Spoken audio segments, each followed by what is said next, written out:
जब भी आपका कोई लोन या फिर क्रेडिट कार्ड एनपीए हो जाता है, अगर उसका पेमेंट नहीं करते हो तो उस सिनारियो में आपका बहुत सारा नुकसान होता है। लाइक आपका सिविल ख़राब हो जाता है, लीगल नोटिस आता है, रिकवरी वाले आपके घर पे पहुंच जाते हैं। ये सारी चीज़ हमको पता है, लेकिन आज मैं इस वीडियो में मैं आपको बताने वाला हूं कि अगर आपका लोन या फिर क्रेडिट कार्ड एनपीए हो जाता है, उस समय अगर आप पेमेंट करते हो तो उसमें आपको क्या क्या नुकसान आएगा, और साथ ही साथ इसका सॉल्यूशन भी दूंगा कि आपको एक्चुअल में करना क्या होगा अगर आपका लोन या फिर क्रेडिट कार्ड एनपीए हो चुका है। तो दोस्तों, मैं हूं हसन, आप देख रहे हैं यूनिटी नो। वीडियो में आगे जाने से पहले रिक्वेस्ट है कि चैनल में नए हो, ऐसे ही फाइनेंस बैंकिंग रिलेटेड वीडियो आगे देखना चाहते हो तो चैनल को जो है जरूर सब्सक्राइब करिए। साथ ही साथ वीडियो का कंटेंट अगर अच्छा लगता है तो लाइक बटन को जरूर प्रेस करिएगा। तो चलिए दोस्तों, बात करते हैं मेन टॉपिक के ऊपर। देखिए दोस्तों, जब भी आपका लोन या फिर क्रेडिट कार्ड एनपीए हो जाता है तो आपको ही पता है वो मिनिमम 4 से 6 महीने के बाद ही होता है। अगर आप पेमेंट नहीं करते हो लगातार, उसके बाद ही एनपीए होता है।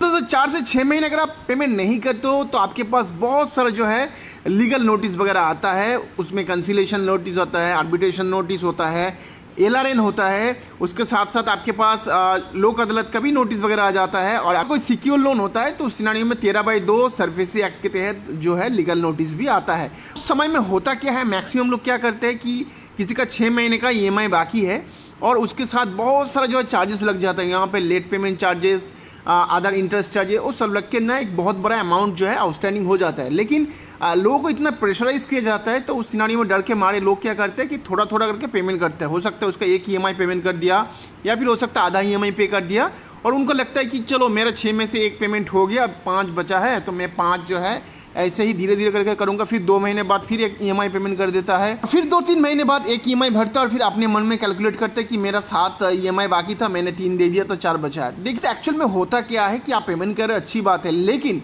जो भी आप पेमेंट कर रहे हैं ईएमआई समझ के या फिर पेमेंट समझ के, एक्चुअल में आपका ईएमआई के साथ वो पेमेंट एडजस्ट होता ही नहीं है।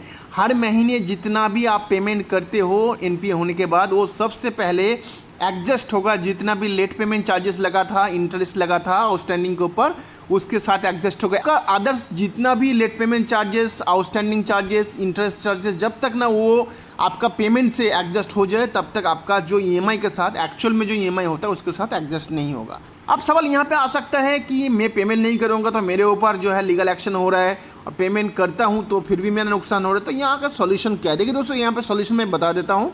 सॉल्यूशन बेसिकली होता क्या है, अगर आपका सिक्योर लोन होता है तो उस सिनारियो में आइदर आपका जो भी प्रॉपर्टी है या फिर जो भी एसेट है वो जो है बैंक कोशिश करते उसको बेच के आपका पैसा रिकवर करना। तो उस सिनारियो में अगर उस लोन को आप दोबारा रीएक्टिवेट करना चाहते हो तो सीधा जो है पेमेंट करने से पहले बैंक मैनेजर या फिर जो अथॉरिटी है बैंक का, जहाँ से आपने लोन लिया, उनसे बात करिए और आप कोशिश करिए उस लोन को जो है रिस्ट्रक्चर करने के लिए। इसके अलावा दोस्तों कोई सॉल्यूशन नहीं है। आपका सिक्योर लोन नहीं है, मतलब अनसिक्योर लोन है, तो उस सिनारियो में आपके पास 2 ऑप्शन है। आइदर आप रिस्ट्रक्चर का ऑप्शन जो है कोशिश करो, अगर आपको नहीं मिलता है तो उस सिनारियो में आप जो है सेटलमेंट की तरफ जो है बात कर सकते हो। भले ही सेटलमेंट में आपको सिविल वगैरह जो है नुकसान होगा, लेकिन फ्यूचर में अगर आप चाहे तो सेटलमेंट को जो है पूरा पेमेंट करके आप सेटलमेंट लोन को भी क्लोज कर सकते हो।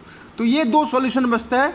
और अगर आप उनसे बात करके ये कन्विंस कर देते हो कि चलो मैं जो है पूरा आउटस्टैंडिंग जो है पेमेंट कर दूंगा, लेकिन मेरा इंटरेस्ट वगैरह जो है थोड़ा एडजस्ट करके माफ़ कर दो, तो ऐसा काफ़ी बार देखा जाता है कि बैंक वगैरह जो एक्स्ट्रा जो चार्जेस लगा है वो माफ़ करके आपको दोबारा लोन को जो है रिएक्टिवेट कर सकते हैं। लेकिन ये टोटली जो है बैंक का कंसिडरेशन के ऊपर होता है, बैंक के पास ये अथॉरिटी रहता है। सो आई होप दोस्तों अभी आपको पता चल गया होगा कि आगे से अगर आपका लोन या फिर क्रेडिट कार्ड एनपीए हो जाता है तो आपको किस तरीके से पेमेंट करना है। सो दोस्तों, हम मिलते हैं अगले वीडियो में, तब तक अपना बहुत सारा ख्याल रखिएगा। जय हिंद, वंदे मातरम।